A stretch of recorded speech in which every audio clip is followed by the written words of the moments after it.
Ya ini kan bukan objek penelitian. Kan sudah menghina saya sehina-hinanya. Sudah menuduh ijazah itu ijazah palsu. Sudah merendahkan saya serendah-rendahnya. Ya nanti dibuktikan lewat proses hukum. Nanti akan kita lihat di proses di pengadilan seperti apa. Artinya kalau untuk pelaporan itu bisa untuk peringatan ke pihak lain gitu nggak Pak yang melakukan yang sama? Nanti akan menjadi pembelajaran kita semuanya. Dan menurut saya hari ini dalam tantangan global yang sangat berat, yang diperlukan negara kita adalah sekarang ini kompak, saling berangkulan, menjaga persatuan kesatuan, terutama elit-elit dan seluruh masyarakat, agar tantangan berat yang dihadapi semua negara yang kita hadapi itu bisa kita selesaikan. Bukan hal yang mudah sekarang ini. Harus semuanya berangkulan, bersatu menghadapi tantangan global yang tidak mudah. Ya, saya rasa itu. Nggak datang ke sidang hari ini seperti apa Pak? Semuanya sudah kita berikan kuasa kepada tim kuasa hukum, baik untuk mediasi maupun untuk urusan gugatan perkara. Artinya siap untuk menuju sidang pembuktian nih Pak? Siap untuk melanjutkan sidangnya? Iya. Kalau lanjut ke persidangan nanti, apakah nanti juga akan datang Pak? Jika nanti lanjut mediasi selesai lanjut ke persidangan, apakah nanti akan datang? Kalau diperlukan. Pun akan juga membawa ijazah? Kalau diperlukan. Siap. Pak, yang lain Pak? Kemarin misalnya kita di Polda Metro Jaya diharuskan membawa ijazah asli, ya kita bawa. Semuanya dari SD, SMP, SMA, universitas, semuanya kita bawa. Saya akan menyerahkan, kalau memang saya dipanggil untuk mengklarifikasi hal-hal yang perlu diklarifikasi, ya saya datang. Ini menyerahkan, tentu saja menyerahkan dokumen yang saat ini sangat penting. Ya. Saya mengutusnya orang yang saya percaya. Siap. Pak, berarti sekarang posisi ijazah aslinya masih ada di baris? Di baris krim. Nanti kalau sudah selesai pasti akan diberitahukan, kemudian kita ambil. Seluruh ijazah Pak? Iya. Mulai dari SD sampai kuliah? Yang masih di sana yang SMA sama yang kuliah.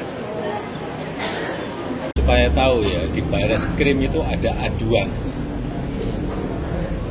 Ada aduan dari seseorang. Sehingga kemarin kita juga diundang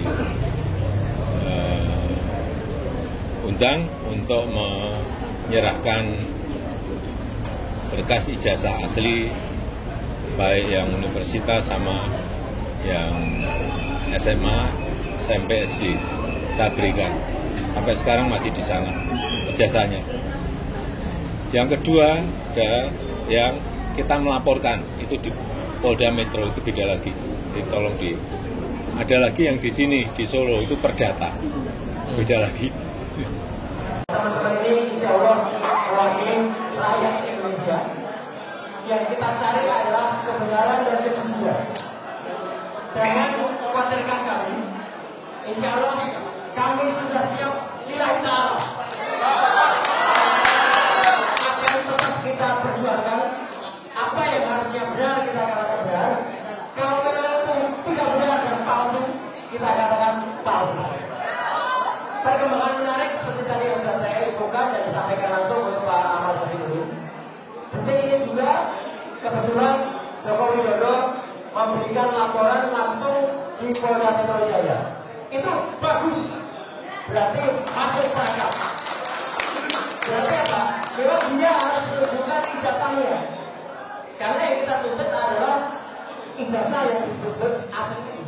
Dan kalau nanti pemeriksaan itu ternyata di luar apa yang kita sajikan selama ini, ya kita siap adu data, adu kebenaran. Insya Allah apa yang sudah saya lakukan, Dr. Risman lakukan, Pak Rizal Fadilah Sarjana Hukum lakukan, dan Dr. Tifa lakukan, itu kita tidak membohongi ilmu pengetahuan. Kita melakukan apa yang seharusnya kita katakan. Jadi teman-teman semua, sebagaimana tadi saya sampaikan, kalau memang terbukti nanti bohong, ya konsekuensinya jelas. Dan yang terakhir, ya, ini bukan ujung dari perjuangan kita. Perjuangan kita masih panjang. Selamatkan Indonesia dari tragedi yang luar biasa buruk dan memalukan ini. Kalau ada orang yang mengatakan, buat apa Delta sudah lengser? Ya, tapi tidak bisa. Orang yang sudah pernah memimpin selama lebih dari 10 tahun itu melakukan hal-hal yang di luar nalar. Apalagi masih ada yang sekarang di kekuasaan, indikasinya melakukan hal yang sama. Ya, bapak. Ya. Ini tidak kalah dunia. Ya. Buah itu tidak jatuh jauh dari pohonnya. Sama mulai dari pendidikan di SMA, S1, dia bahkan mengaku-ngaku S2, itu semuanya bodoh. Ya, semua ada buktinya. Insya Allah kita akan bergerak bersama. Sekali lagi terima kasih kepada seluruh masyarakat Indonesia yang diwakili oleh teman-teman semuanya. Kita tetap berjuang dan Tuhan tidak pernah tidur. Gusti Allah SWT tidak sare. Insya Allah kita berjuang dan Allah SWT meridhoi perjuangan teman-teman semuanya. Alhamdulillah, sebagai warga negara yang baik dan didampingi oleh sahabat-sahabat semuanya, saya tadi menjalani klarifikasi, undangan klarifikasi yang pertama pada hari ini Kamis ya 15 Mei 2025 dengan surat yang memang sudah saya terima baik secara fisik maupun secara elektronik ya, jadi saya harus datang. Dan saya memang juga menyayangkan gitu karena ada beberapa yang sudah disebut-sebut namanya ya, tapi kasihan yang bersangkutan seperti Pak Abraham Samad ya, namanya udah disebut bahkan dikatakan mangkir, padahal yang bersangkutan belum terima surat gitu loh. Itu kan sebaiknya sistem persuratan atau administratif di Polda Metro Jaya lebih baik diperbaiki lah gitu. Jangan sampai kemudian mengorbankan teman-teman yang sudah disebut-sebut tapi ternyata belum ada, termasuk juga Bang Resmon ya, sudah disebut-sebut tapi ternyata belum ada suratnya. Nah, jadi klarifikasi saya tadi alhamdulillah berjalan cukup lancar dari jam 10 sampai dengan ini di break jam 12. Saya apresiasi kepada Polda Metro ya karena memberikan kita kesempatan yang sangat baik untuk melakukan sholat zuhur bersama-sama, dan saya tadi bisa ikut di sini dan juga nanti kita diberikan waktu untuk kemudian lunch gitu. Nah, saya sendiri tadi ya sudah sampai pertanyaan ke-24 ya gitu, dan sudah sampai ke pertanyaan-pertanyaan yang lebih banyak soal identitas tadi gitu. Karena ketika ditanyakan yang lain, saya strict dengan Polda Metro ya. Polda Metro memberikan saya surat undangan untuk peristiwa tanggal 26 Maret tahun 2025 ya. Harusnya itu pertanyaannya. Jadi ketika ada pertanyaan yang lain ya saya keberatan untuk jawab. Itu hak loh ya. Hak warga negara sesuai dengan Undang-Undang Dasar 1945, itu hak yang paling hati untuk kita menyampaikan apakah undangan atau pertanyaan itu sesuai dengan enggak. Ketika pertanyaannya tidak sesuai dengan suratnya ya kita harus menyatakan keberatan. Yang kedua adalah lucu, dalam undangan itu tidak ada juga siapa terlapornya. Padahal kan sudah disebut-sebut di mana-mana sudah ember tuh ya. Lawyernya mengatakan terlapornya adalah ini. Tapi dalam surat itu nggak ada. Jadi kalau dalam surat itu nggak ada ya kita nggak wajib gitu melakukan klarifikasi. Pelapornya ada Joko Widodo ya. Pasal-pasalnya banyak banget gitu ditulis. Tapi terlapornya nggak ada. Nah, terlapor ini penting ya teman-teman. Jangan asal mau kemudian diambil keterangan kalau ternyata terlapornya itu saudara kita sampai dengan 3 tahap. Kita nggak wajib memberikan karena bisa jadi kita nanti nggak diakui keterangan kita karena itu saudara. Apalagi yang terlapor itu misalnya kita sendiri ya. Jadi kita nggak usah ngasih jawaban karena kita berhak untuk diam, berhak untuk tidak memberikan keterangan kalau memang itu tidak tertulis. Jadi terlapornya tidak ada. Ini penting banget ya, terlapornya. Yang kedua adalah locus delicti dan tempus delicti 26 Maret itu saya berpegang ke situ. Jadi kalau bukan itu yang ditanyakan, Saya keberatan untuk jawab. Kemudian satu lagi adalah barang buktinya. Itu disebut undang-undang informasi elektronik bla bla bla bla. Mohon maaf sekali lagi, saya ikut merumuskan undang-undang informasi dan transaksi elektronik. Jangan sembarangan menggunakan pasal itu untuk mempidanakan orang. Ya, undang-undang informasi transaksi elektronik dibuat dengan niat baik agar Indonesia itu terlepas dari dikucilkan ke dunia internasional karena kita tidak memiliki undang-undang dalam bidang e-commerce. Jadi pasal-pasal itu adalah misalnya untuk 32 dan 35. Itu misalnya untuk seseorang ngirim bukti transfer kepada teman. Tapi bukti transfer direkayasa, diutak-utik. 1 juta dijadikan 10 juta. Nah, itu yang dipidana. Ada orang misalnya ya posting ini ijazah asli gitu ya. Tapi ternyata yang punya ijazah nggak mengakui kalau itu asli. Ya, kader partai itu. Ya, dia yang harusnya bisa kena itu. Dia bisa kena 8 tahun atau 12 tahun. Sedangkan Dr. Resmond, Dr. Tifa, saya tidak melakukan apapun terhadap barang elektronik. Dan yang penting apa? Barang elektroniknya nggak ada. Jadi dokumennya saya tadi tanya, mana dokumen yang dilaporkan? Nggak ada, Pak. Loh, kalau nggak ada ya gimana penyidik? Gitu loh. Kenapa nggak ada dokumen elektronik? Ini Undang-Undang Informasi dan Transaksi Elektronik. Pasal 5 ayat 1-nya harus ada dokumen elektronik. Jadi kalau dokumen elektroniknya nggak ada, sama saja dengan kita, tiba-tiba Bang Rustam ini, tiba-tiba dituduh melakukan, maaf ya, pembunuhan. Tapi mayatnya nggak ada. Gimana bisa dituduh beliau melakukan pembunuhan? Bahkan kalaupun ada mayatnya diperiksa dulu, diforensik dulu. Benarkah mayat itu terbunuh atau dibunuh? Kalau Bang Rusman tiba-tiba ngaku aja saya, oh ya saya mau, ya kasihan beliau dong. Jadi saya ngajak teman-teman untuk lebih berpikir ya, termasuk juga penyidik ya. Jangan Anda mau ya diminta untuk mencantumkan pasal-pasal yang bukan peruntukannya gitu loh. Jadi 3 itu yang kemudian saya pertanyakan ya, diselundupkan pasal itu. Jadi sekali lagi teman-teman, saya tetap mengapresiasi Polda Metro dan saya cepat ya jam 10 tadi itu sudah 24 pertanyaan ya. Kalau rata-rata pada sampai 40-70 ya insya Allah nggak sampai sore ya, atau nggak sampai malam lah. Mungkin sore nggak apa-apa lah, kami ngobrol-ngobrol sambil ngasih kuliah kan nggak apa-apa. Gitu. Jadi kita ngasih kuliah tentang undang-undang ITE tadi di dalam itu. Ini naskah akademiknya gini. Ini harusnya pasal ini digunakan. Oh siap bang. Itu. Jadi itu yang benar. Jangan asal mau kita dipaksa. Orang itu harus tahu hukum. Tapi jangan sampai orang itu kemudian dipaksa untuk menjalankan hukum yang tidak pada semestinya. Itu saya kira. Pak Roy, ini kan tadi kan juga disebutkan di tanggal 26. Sebenarnya apa sih yang terjadi? Karena kan sebelumnya kemarin Pak Michael juga sempat ditanyakan tanggal 26 itu apa sebenarnya yang terjadi, Pak? Saya tidak berhak menjawab tanggal 26 itu apa. Nanti saya dikira ST. Yang jelas tanggal 26 itu saya sedang melaksanakan buka bersama ya di rumah makan Oma apa gitu ya. Itu kegiatan saya. Ya, yang lain ya saya nggak tahu, silahkan penyidik tahu. Yang jelas saya tanggal 26 itu kita lagi buka bersama dengan komunitas otomotif saya.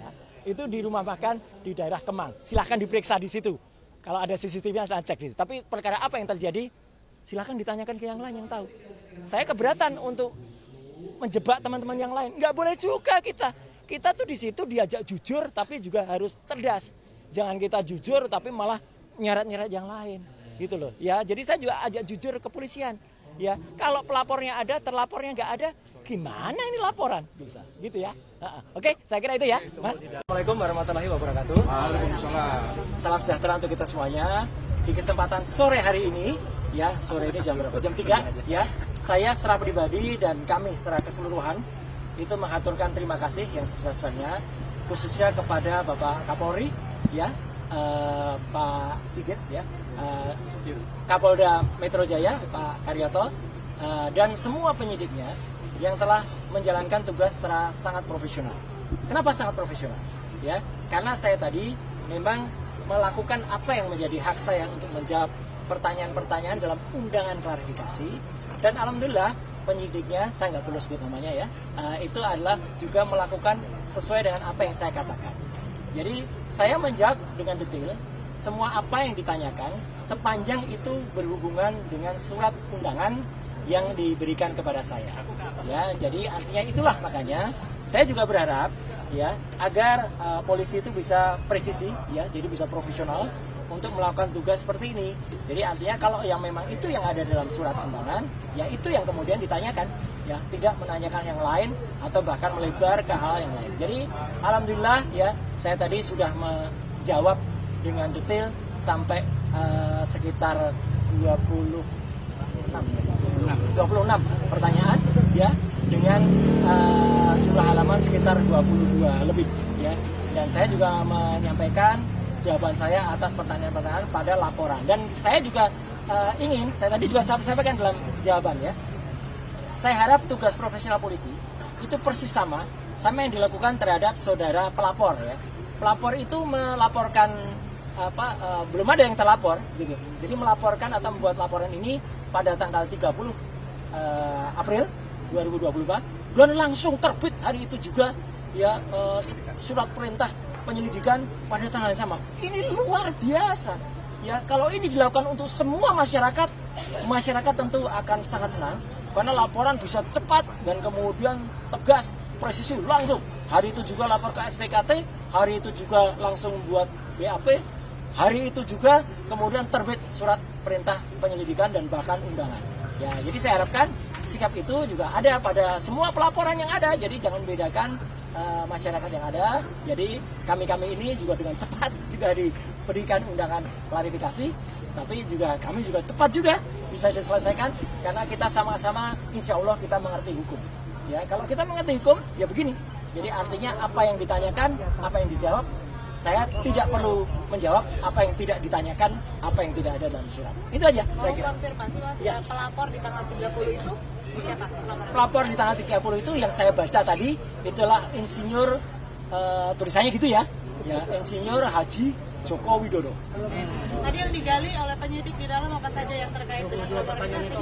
Ya, 22 pelaporan itu banyak soal bagaimana dulu hidup saya, kisah saya. Ya, saya SD, SMP, SMA, ada ijazah semua ya. Ya. Kemudian S1 UGM asli, S2 UGM asli, S3 UNJ asli. Ada ijazahnya? Ada lah, jelaskan semua gitu. Dan kemudian apa profesi saya sekarang? Saya profesi sekarang sebagai konsultan telematika dan multimedia. Kemudian saya diminta menjelaskan apa itu telematika. Telematika adalah telekomunikasi, media dan informatika untuk bisa menganalisis. Jadi saya saintis ya, menganalisis secara independen segala hal yang berbau dengan suara, foto, video dan lain sebagainya. Bahkan saya juga diminta dari menjelaskan perjalanan hidup saya. Ya saya jelaskan dulu saya sempat jadi dosen sekitar 8 tahun di UGM ya. Kemudian 10 tahun saya dosen di ISI, Institut Seni Indonesia. Kemudian saya sempat menjadi anggota KPI ya, Komisi Penyiaran Indonesia Daerah Istimewa Yogyakarta. Saya sempat juga masuk sebagai anggota DPR Komisi 1, komisi yang menangani undang-undang ITE, undang-undang keterbukaan informasi publik dan lain sebagainya. Dan kemudian saya sempat membantu Presiden SBY menjadi Menteri Pemuda dan Olahraga di tahun 2013 dan saya kembali menjadi anggota DPR lagi sampai dengan tahun 2019 dan sekarang saya sebagai konsultan independen. Jadi selaku konsultan independen, saya independen ya, saya berhak melakukan apa yang menjadi tugas saya dan kemudian saya berhak menyampaikannya kepada masyarakat sepanjang dengan ilmu pengetahuan dan menjadi keterbukaan informasi publik. Itu aja yang ditanyakan tentang itu. Kemudian tentang ada beberapa hal yang lain yang ditanyakan, apakah soal video begini, saya hanya jawab singkat saja. Apakah itu ada pada surat laporan tertanggal 26 Maret 2025. Ketika ditanyakan tidak terkait dengan itu, ya sudah. Jangan tanya saya yang tidak ada kaitannya dengan itu. Ya, jadi kalau sama tidak ada itu, jadi lokus dan tempusnya tidak sama dengan apa yang ada pada surat undangan, ya sudah, itu tidak perlu dijawab. Ibaratnya kalau kita mengerjakan ujian, ya teman-teman semua, ya masyarakat, kita diminta untuk belajar tentang fisika. Ternyata nanti pertanyaannya soal kimia, ya jangan dijawab. Uang kita tugasnya adalah menjawab soal fisika. Jadi itu sama cerdasnya. Alhamdulillah tadi penyidik juga cerdas. Siapa? Jadi kalau Bapak tidak menjawab, saya tidak menolak jawaban. Tapi saya keberatan dijawab, ya sudah. Artinya clear semuanya. Kemudian itu ada poin-poin sehingga saya juga tidak menyiksa teman-teman untuk harus menunggu sampai tengah malam. Ya, saya juga tidak menyiksa penyidik dan pembuat laporan. Saya harapkan juga tidak menyiksa masyarakat. Ya, gitu. Dengan membuat laporan-laporan yang tidak ada gunanya atau tidak ada manfaatnya ya bagi seluruh masyarakat. Saya kira itu. Video yang tadi dipertanyakan video apa sih? Video yang tadi dipertanyakan ya karena saya nggak lihat lagi karena saya dipertanyakan nggak ada hubungannya dengan itu ya nggak perlu saya jawabkan. Itu. Ada pertanyaan lain mungkin yang substansi yang terkait nggak ada karena video itu? Karena yang terkait dengan surat laporan itu ini harus jelas ya teman-teman. Jadi ini clear banget ya. Ini clear banget. Jadi LP itu ada pelapornya, tapi lucunya nggak ada terlapor. Sekali lagi ya, tidak ada nama terlapor. Jadi untuk para kuasa hukum yang kemarin sudah nyebut-nyebut nama, inisial dan sebagainya, hentikan tindakan-tindakan seperti itu tidak bagus ya untuk masyarakat. Karena ternyata tidak ada terlapornya. Jadi kalau tidak ada terlapornya, saya nggak perlu jawab. Karena kalau saya menjawab, jangan-jangan saya nanti jadi saksi. Kalau jadi saksi dan saudara yang terlapor itu adalah saksi saudara saya, ya saya nggak boleh jadi saksi. Atau misalnya yang terlapor itu adalah untuk pribadi, loh saya malah nggak boleh lagi itu untuk menjawab seperti itu. Daripada itu mubazir, ya lebih baik dari awal saya tanyakan terlapornya mana. Ya, ketika tidak ada terlapornya, ya sudah, saya senyum saja. Penyidik juga ngerti, ya Pak, nggak ada terlapornya, kita masukin. Nah, yang kedua adalah lokus dan tempusnya sudah jelas banget. Ya, terjadi di Jakarta Selatan nggak ada Rabunya, tapi tanggal 26 Maret 2025. Udah, sepanjang tidak ada pertanyaan soal itu, ya nggak perlu kita jawab. Ya, karena itu pertanyaannya menyangkut soal itu. Kemudian yang paling penting lagi, saya juga mempertanyakan, ini kan ada pasal. Ya, di samping pasal 311, 310, 27 ayat A, ada juga pasal yang mau dimasukkan ke dalamnya, ya, pasal yang diselundupkan. Saya nggak tahu menyelundupkan siapa, ya gitu. Itu pasal 32 dan 35 Undang-Undang ITE.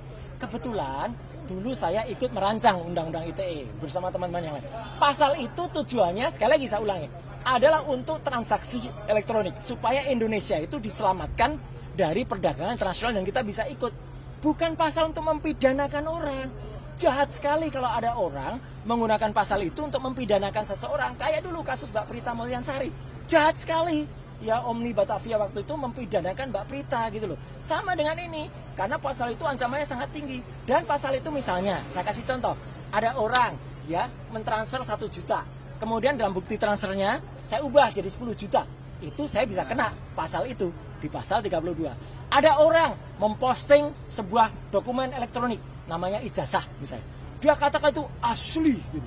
Padahal ternyata orang yang punya ijazah mengatakan, saya nggak pernah mengeluarkan ijazah itu loh. Lah berarti yang memposting ijazah itu salah seorang kader dari partai itu. Kena pasal itu harusnya. Justru itu ya kalau yang smart begitu. Jadi saya tadi tanya, dokumen elektroniknya mana? Belum ada Pak dokumen elektroniknya. Ya sudah. Kalau belum ada dokumen elektroniknya ya nggak usah diterima. Jadi saya tadi tidak minta berhenti, tapi memang selesai pemeriksaannya. Selesai karena nggak ada lagi yang bisa ditanyakan, ya. Karena jawaban saya smart, sharp pada pertanyaan-pertanyaan yang harusnya ditanyakan. Dan penyidik sekali lagi anak buah Pak Kapolda dan juga anak buahnya Pak Kapolri menjalankan itu dengan baik. Dia juga nggak ngeyel, ya. Dia tanya, oh iya Pak, baik Pak. Kalau profesional dan malah kita kasih kuliah tadi panjang, Mirga ngobrol di dalam bagus sekali. Dan juga bagus, jam 12 tadi saya diberi waktu untuk sholat zuhur, makan, sholat. Kemudian juga hari ini begitu sudah selesai, ya selesai, udah di print, clear. Semua sudah saya teken, tanda tangan. Ya. Dan saya berharap hal yang sama terjadi pada teman-teman yang mungkin ikut diundang. Ya. Saya harapkan mereka menjawab dengan sharp, and clear, and clean, dan smart. Pak, gitu. Tadi next agenda kira-kira ada di belum ada ya berarti belum ada karena selesai ya, karena pemeriksaan saya selesai. Saya tidak minta berhenti atau dihentikan, tidak. Ya, Anda tahu teman-teman, saya alhamdulillah sehat walafiat, ya gitu jasmani. Meskipun rohani saya tadi juga bilang di dalam, saya rohani agak lihat ini apa nih pasal kok banyak sekali kayak gini, ya gitu. Jadi kita juga berhak menanyakan loh. Jadi teman-teman kalau diundang itu jangan seperti tiba-tiba kita dituduh sesuatu yang nggak jelas pasalnya. Pasalnya kita pertanyakan. Kebetulan pasal-pasal itu saya ikut membuat dulu. Saya jelaskan nih loh maksudnya begini. Di naskah akademiknya ini loh. Jadi harus ngerti pasal itu. Bukan asal kemudian ada pasal ini dipakai untuk mempidanakan orang. Jangan sampai ya. Jangan kita malah justru memiliki mens rea atau niat kurang baik untuk mempidanakan orang. Mas Roy, siapa lagi yang diperiksa? Masih ada Dr. Tifa di dalam. Dan moga-moga Dr. Tifa juga sama. Moga-moga bisa smart dan menjawab. Tapi ya kita berdoa saja dan moga-moga kalau ada teman-teman yang lain ya, saya berharap tidak banyak lagi yang harus dibuat dipanggil atau bahkan dibikin susah dengan ada laporan yang nggak jelas. Ini laporan nggak jelas ini. Laporan kok nggak ada yang terlapor. Sekali lagi loh ya, bohong kalau dikatakan sudah ada terlapornya. Nggak ada. Dalam klarifikasi itu belum ada terlapornya. Ya, itu ya saya kira. Oke, terima kasih.